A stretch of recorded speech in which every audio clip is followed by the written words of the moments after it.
Hey there, listeners. Galen here. During my conversation with Nate Silver, we teased the fact that we were going to be doing a live show in New York City, and we are. And you can now buy tickets to that live show. It is going to be on April 23rd at the Village Underground at the Comedy Cellar. You can get more information and purchase those tickets by going to gdpolitics.com. Of course, you should also subscribe while you're there. But if you go to gdpolitics.com, I wrote it up in a little article. There'll be a link to the Comedy Cellar website where you can get those tickets. It's going to be really fun. We're going to have some great special guests, and I look forward to seeing you there. I was thinking of starting by just ribbing you ever so slightly for not having a Marquette law school poll of this race. Are you comfortable with that? I can take ribbing. Don't worry about it. Okay. I'll push back if whenever I feel the need to, but all in good spirits. Yeah, exactly. I don't want my sarcastic New York sensibilities to offend. You know, I've put myself in that situation before. No, we'll be fine. I ripped on Charles for not doing a horse race, but he has an explanation as to why. So, and we'll get into it.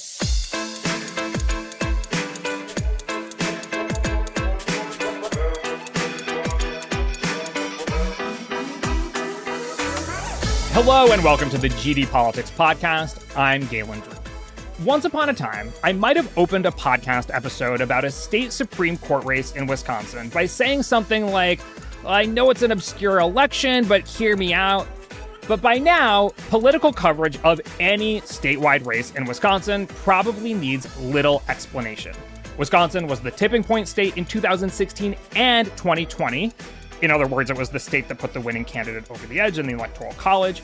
And in 2024, while it wasn't the tipping point state, it was the single closest state in the country. Trump won it by less than a percentage point. And in fact, Wisconsin voters cast a rare split ticket decision, sending both Trump and Democratic Senator Tammy Baldwin to Washington. And so Tuesday's Supreme Court race serves as something of a test of how voters in a battleground state, perhaps the battleground state, are feeling 10 weeks into Trump's second term. And one of the main themes of Trump's presidency so far is taking center stage, and that is the role that Elon Musk is playing in government.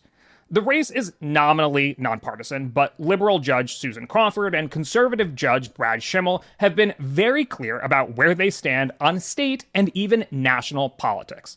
And the election will determine the ideological balance of the state's court, which flipped to liberal for the first time since 2008 in 2023. Here with me to talk about all of it is director of the Marquette Law School poll, Charles Franklin. Welcome to the podcast. Good to be here. And also here with us is political reporter for CBS 58 Milwaukee, Emilee Fannon. Welcome to the podcast, Emilee. Thanks for having me. So, Charles, I usually, in my intro, cite the state of the polls, but there has been precious little public polling of this race. And of course, when I'm looking for Wisconsin polls, I'm looking for that Marquette University law poll, and I didn't find one. What's going on here? Why am I not getting any Marquette law polls? Well, we did do one, but we did it at the beginning of March. We released March 5th. We looked at the Supreme Court race in terms of favorability and the knowledge of the candidates. But as we expected, 38% didn't know the conservative Schimel, and 54% didn't know the liberal Crawford. Asking people how they're going to vote when more than a third and up to half don't know the candidates at that stage is maybe interesting to see the clickbait from that, but we didn't think it would be very informative about how the race would turn out. Instead, we devoted about 12 questions to issues related to the court, hoping to shape the discussion of the court race at that point rather than just going with the horse race. But you're right, the amount of public polling has been limited, and almost all of it has come from conservative-aligned groups. Interestingly, one, the oldest, showed Schimel a little bit ahead, but all of the rest, including 4 polls from the Musk super PAC, have shown Crawford, the liberal, a little bit ahead. And one from the state's business lobby showed a dead tie at 47-47, but even that one now is a couple of weeks old. Okay, so y'all didn't do a horse race poll because the concern was that Wisconsinites didn't know enough about Susan Crawford and Brad Schimel. I would venture a guess that even on April 1st, Election Day, many Wisconsinites will still not know very much about Susan Crawford and Brad Schimel, but they will know what they stand for as proxies for these larger sort of cultural, national political battles, statewide battles, etc. So, I mean, did you at least get a sense from some of the issue-based questions of where Wisconsinites stand, or, how the balance is tipping? No, absolutely. And in the favorability questions, we saw that both Schimel and Crawford were very close to even on favorable, unfavorable. Overall, both of them were 2 or 3 points net negative, and with the most likely voters, Schimel was a -1 and Crawford was a +1. So really no difference in net favorability for the candidates. On the other hand, of the people that knew enough to have an opinion, Republicans were clearly much more favorable to Schimel by a net +50, and Democrats much more favorable to Crawford by a net +54 or so. So the partisans were doing a good job of aligning their perceptions of their candidates with their partisanship, even though this large 38 to 54% didn't know enough of about the candidates to have an opinion at that stage. Okay, so Emilee, you heard Charles. The most recent polling, although it was conducted by interested parties, shows Crawford ahead. We also have a somewhat recent example of a state Supreme Court race in Wisconsin where Janet Protasiewicz, the liberal, won by 11 points in 2023. So at this point, would a Schimel victory, a conservative victory, be an upset? I think it would. Now, 2 years ago, abortion was a huge motivating, dominating factor during the 2023 state Supreme Court race. 11 points was a big margin. Anyone that I'm talking to on the grounds does not believe it is going to be a landslide at all. For Democrats, they believe they have the edge, they have a fundraising advantage, and have a much, much bigger presence on TV ads. So Crawford is getting on the airwaves a lot more. Meanwhile, for conservatives, Schimel doesn't have that same advantage, but he has groups tied to Elon Musk, his super PAC, Turning Point Action, all these individuals coming here to Wisconsin, campaigning, showing up at events with Brad Schimel, and trying to really engage those conservative voters who typically don't vote in non-presidential years, because that is really what's going to make up the difference here in this high-stakes race. As listeners probably know, I covered Wisconsin politics about a decade ago at this point. And back then, in the early 20-teens, it was accepted wisdom that Republicans turned out in larger numbers in off-year elections. It seems like that wisdom has been turned on its head. And I'm curious what you're experiencing on the ground. I mean, does it still seem like those politically engaged, more liberal voters with college degrees, whether they live in Dane County around Madison, Wisconsin, or whether they live even in like the WOW counties around Milwaukee, that they are amped up to vote? Look, what we saw in that March 5th poll was really very modest differences between Republicans and Democrats in how certain they said they were to vote, or in how enthusiastic they were. There has been a tendency over the last couple of election cycles for Democrats to be more reliable voters in terms of looking at the voter file and who's turned out in each of the recent elections. When we analyzed that voter file, looking at whether you voted in 2022, 2023 in the Supreme Court race then, and in 2024, about 47% of registered voters voted in all three of those. But about 20% voted only in the 24 presidential election. You'd guess that a lot of those may be Trump voters mobilized by him, but not by the other two elections. And about 24% were people that voted in both 22 and 24, but skipped 23. And again, you'd think those folks are a little more likely to be Democrats that would be the target of their mobilization. But whether it's 24% or 22%, you can see that there's a sizable set of registered voters that each side could focus on and try to mobilize. I think the real question we're seeing right now is with Musk's involvement and Trump's endorsement in the race and Barack Obama's endorsement in the race, that we've now nationalized this race to a point where no matter how little people knew about the candidates, Schimel and Crawford, they all know something about Donald Trump and Elon Musk, and they have strong opinions about that. So I think the wager that both sides are making right now is that they will be able to mobilize their side without counter-mobilizing the other side. And Galen, I'll just jump in here. Our really only indicator beyond me going to these campaign events and talking to voters is that me and Charles have been diving into the numbers of what early voting numbers are telling us in the WOW counties and in the Democratic strongholds, which is Dane and Milwaukee. So the WOW counties used to be very reliable red counties for many, many years. That's Waukesha, Washington, and Ozaki.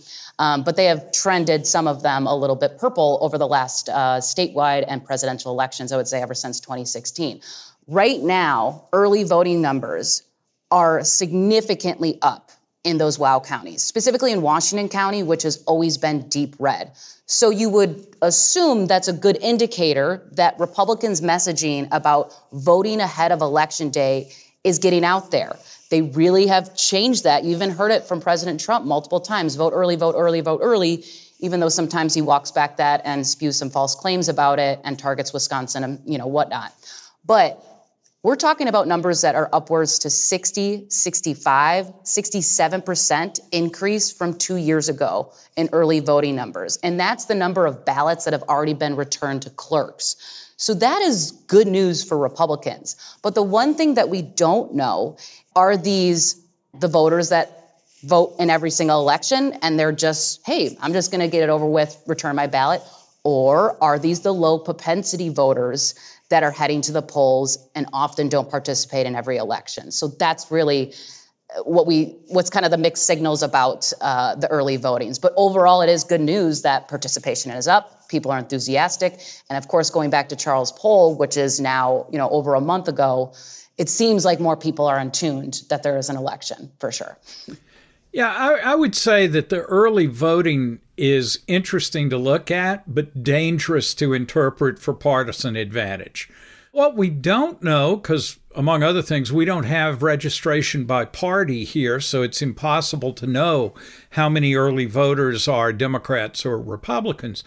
You don't know if it's mobilizing even Democrats in more Republican-leaning counties who are mad at Trump, or is it successfully mobilizing Republican voters thanks to Musk et al.'s efforts in this?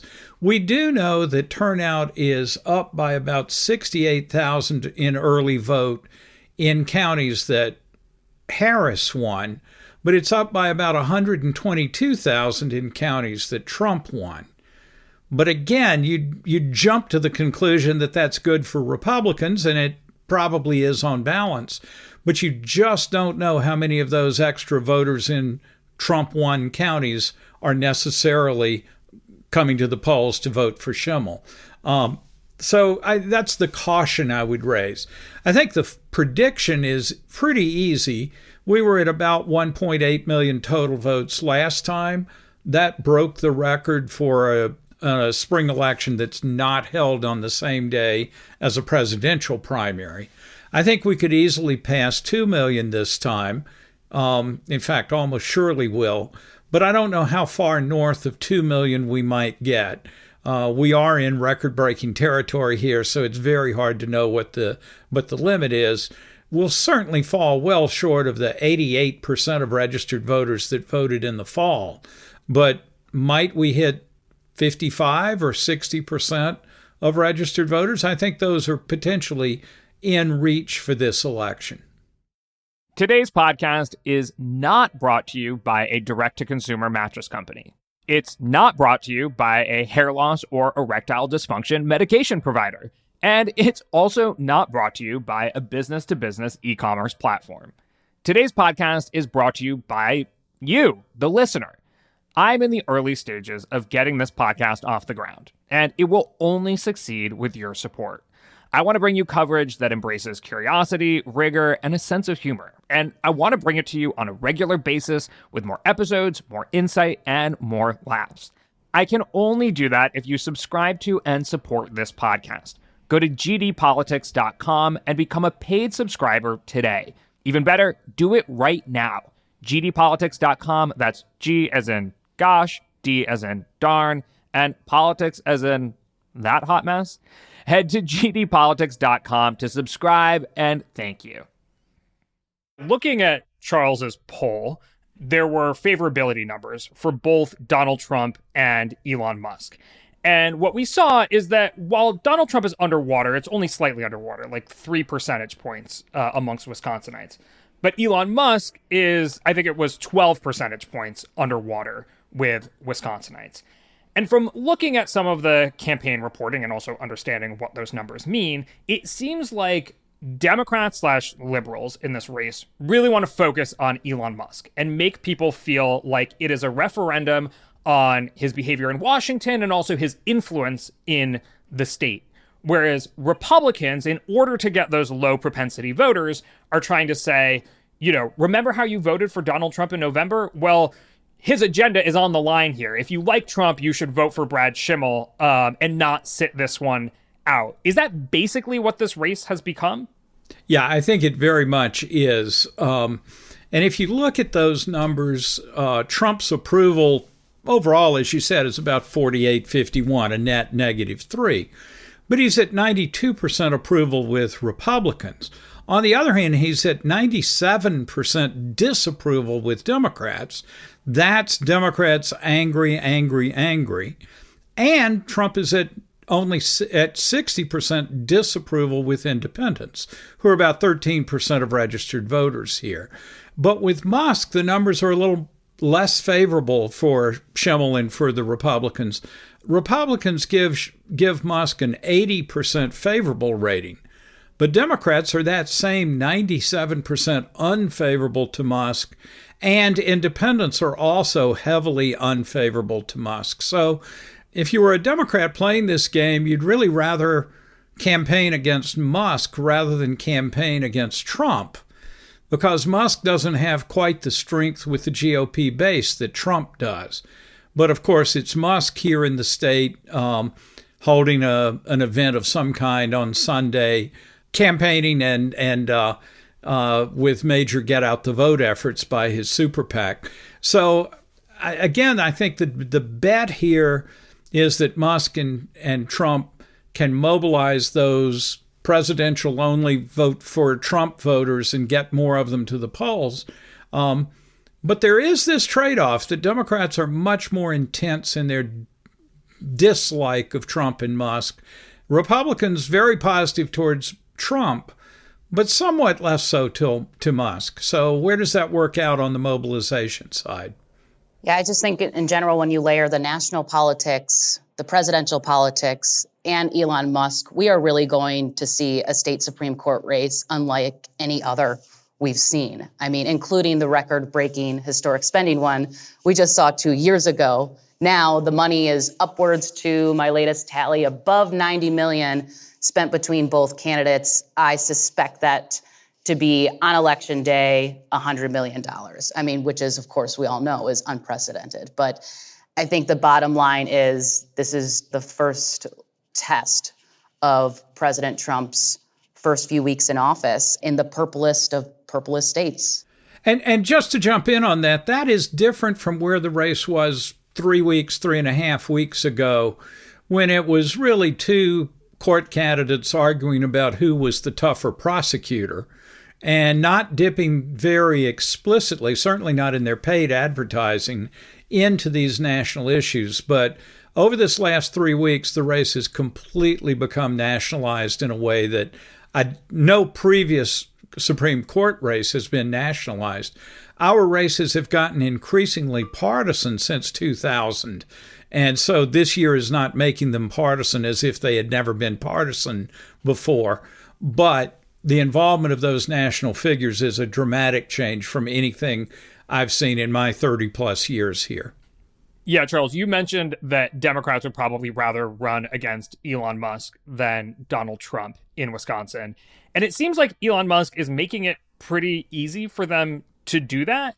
I'll just say I was looking at Google Trends data earlier in the day today, and I was looking at interest over the past 7 days in Wisconsin, comparing Trump and Musk. And Musk actually exceeded Trump in interest today, the day that we're recording this, which, to be transparent, is Friday, March 28th.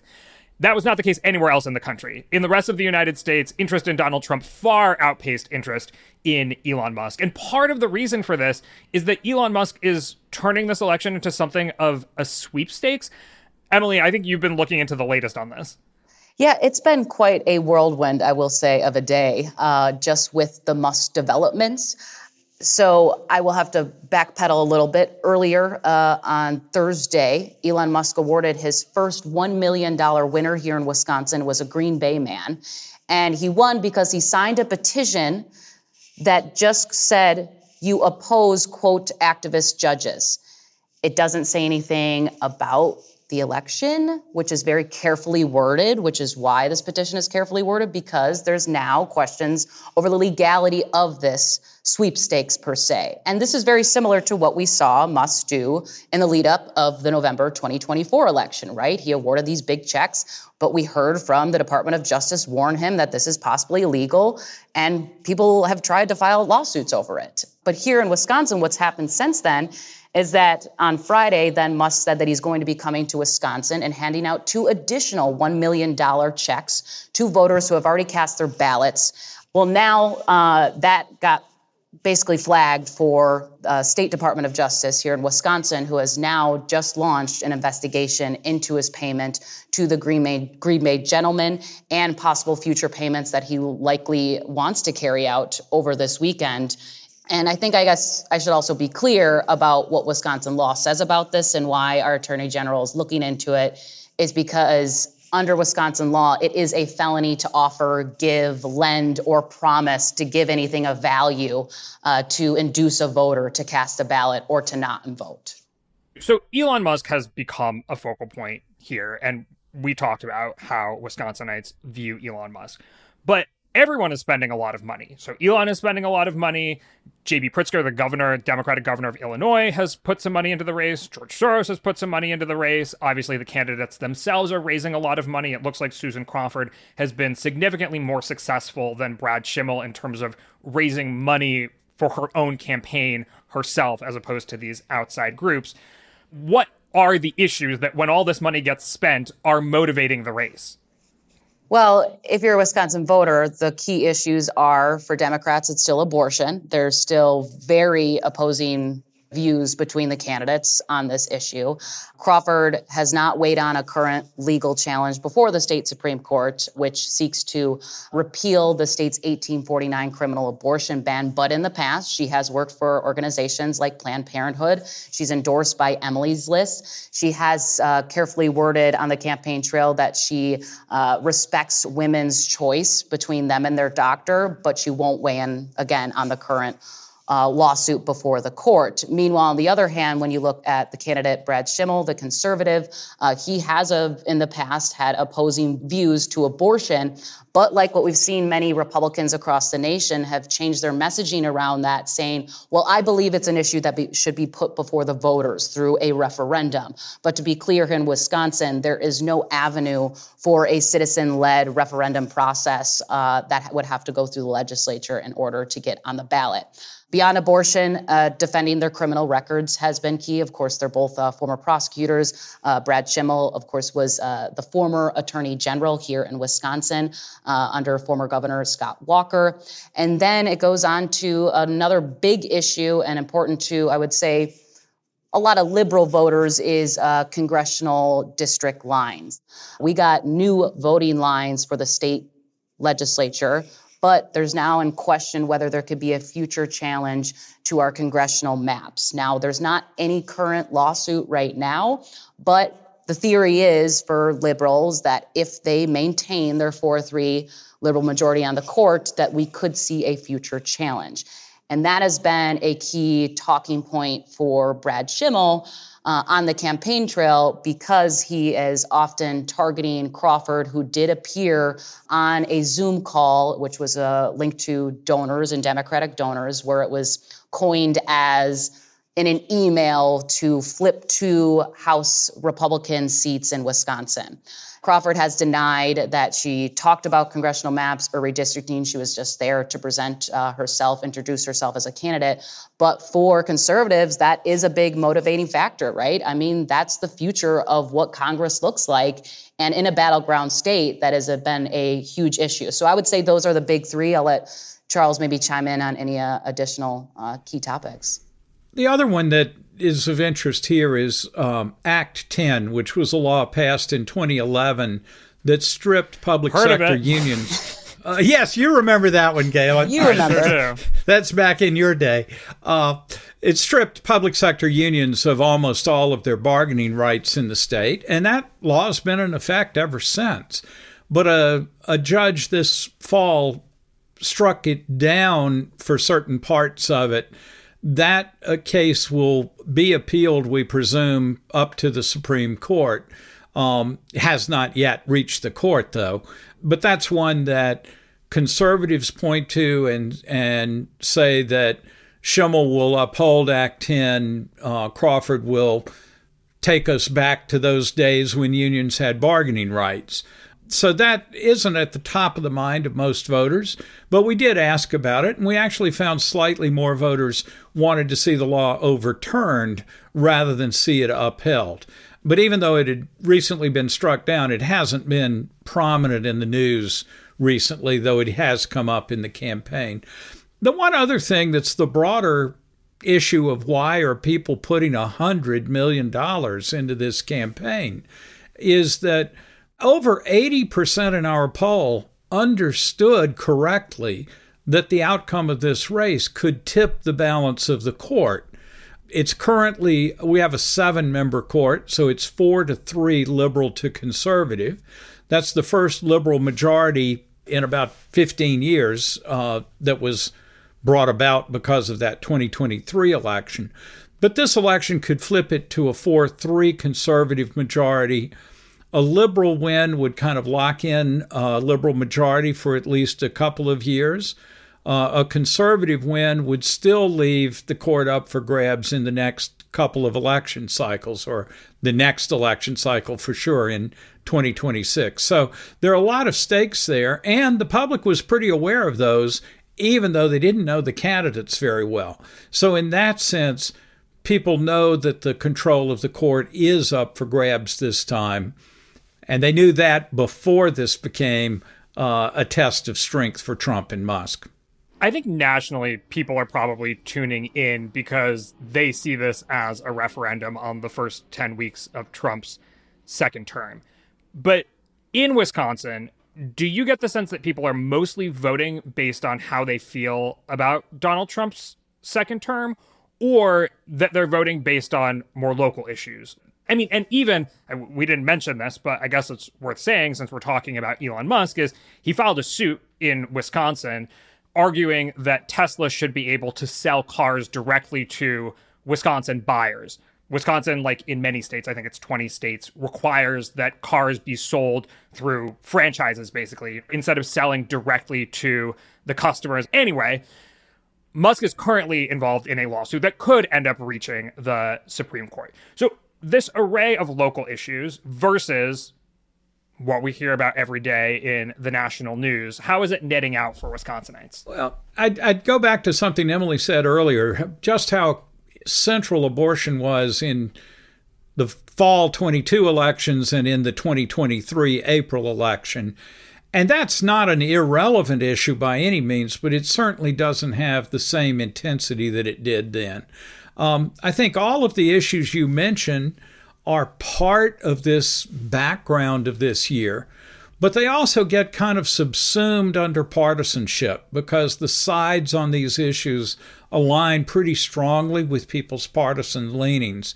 And it's the dominant role of partisanship that we've seen in recent years just growing tremendously in the state from 2000 until 2024 and now I think 2025. So in a way, it's this hodgepodge of issues, but none of them dominate in the way that abortion dominated in 23. So yes, people care about redistricting. Yes, people care about abortion. Yes, they care about Act 10.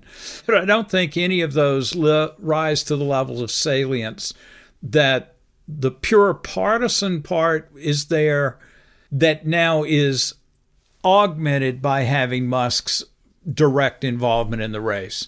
So yes, I think there will be a good bit of the referendum on Trump and on Musk, but it's aligning all of that with people's partisan and issue preferences as well. I couldn't agree more with what Charles said. And back to the abortion issue. If you look just 2 months ago, what this race was about, at least what Democrats wanted to make it about, was reproductive rights. Not until the Musk money started flowing in and that whole narrative was created, that's really when I think Democrats took off with this race, and they think they have an edge in it now. Because not only it's not just about President Trump, it's about Elon Musk, his top advisor, who's firing federal workers, right? I mean, people here on the grounds in Wisconsin are feeling that. You know, we had a big story over the past few weeks about the Milwaukee VA and dozens of workers that were laid off. And those personal stories were on the airwaves. They were in the newspapers, if you're following all of that. So now, to me, I would agree with Charles that, yes, people care about reproductive rights, abortion, union rights, congressional maps, but those, even the word redistricting still doesn't really connect with a lot of voters on the ground. So they're really just in tune with nationalizing this race as a referendum against the Trump administration and specifically Elon Musk, which has really just turned up the heat. And for Republicans, you know, and Schimel himself, he is welcoming it. He is okay with that support. He's not backing away from this petition, this $1 million checks being handed out by Musk, because he knows that he needs those voters. He needs those Trump voters in order to compete in this race. And again, it just really will come down to how many of them know about the race and turn up at the polls on Tuesday.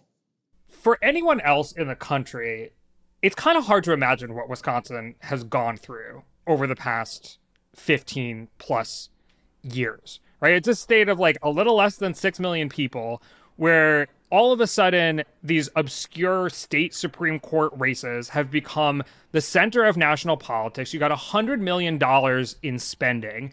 Probably everyone is getting flyers and advertisements on TV wall to wall. I mean, are Wisconsinites exhausted? Do you get a sense of fatigue from people? Like they just don't want to be contacted by candidates anymore? I mean, because like, it's not just even the presidential elections. Like going back to 2010, Act 10 was huge. Anchors from like the national cable news networks were on the steps of the Wisconsin Capitol covering those protests and the occupation of the Capitol. And I mean, it's kind of been since then that Wisconsin has been ground zero for national political coverage in a battleground state. Well, yeah, I would say voters are exhausted, and us reporters are also exhausted, and pollsters, for Charles Franklin's sake. Pour one out for the pollsters and the reporters. For everyone. But the thing is, regardless of how exhausted people are, people know we're so important here, right? Unless you just moved here maybe in the last few months. Like, I don't think I know of someone who doesn't know the national significance that Wisconsin plays in almost every election, but people get pretty jazzed about that we matter. Yes, people are tired, the mailers, the TV ads.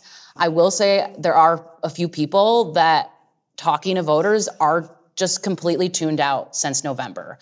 And for Democrats, I think that could be a concern that people are just so tired of everything, they decide to stay home. But if you're really thinking about the issues that are impacting your life, that could, again, be a big motivating factor for either side. And on the motivation, there are a lot of anecdotes about people being exhausted, turning off the TV, tuning out of politics. But that's been going on for a long time. Actually, 5 of the last 7 presidential races have been decided by less than 1 percentage point margins here. Only the 2 Obama races are exceptions to that. We have been the closest state most consistently of any state over the last 24 years. And so that motivation does remain high. As Emilee says, people know that we matter, that our races are close and their votes matter. And we have set ever increasing turnout records in elections over the last 10 or so years, a little more than 10 years. The one exception was a slight drop off in the 2022 midterm, but then turnout rose again in 24. So I don't think there's any direct evidence that people are genuinely tuning out. They may feel exhausted, but they're also pretty committed to voting here. Maybe we're just hardy Midwesterners that can take the blizzard of campaign advertising and literature. All right. Well, we will find out on Tuesday night, and we are also going to have a late night reaction pod here on GD Politics. But for now, thank you so much, Charles and Emilee. Thanks for having me. Thank you. My name is Galen Druke. I'm in the early days of getting this podcast off the ground, and I appreciate your support in any way possible. Subscribe to GD Politics wherever you get your podcasts, and if you'd be so kind to rate and review us. Also importantly, subscribe to the Substack at gdpolitics.com. There you'll get updates on what we're doing, extras, and you can support this project directly. Thanks for listening, and we will see you soon.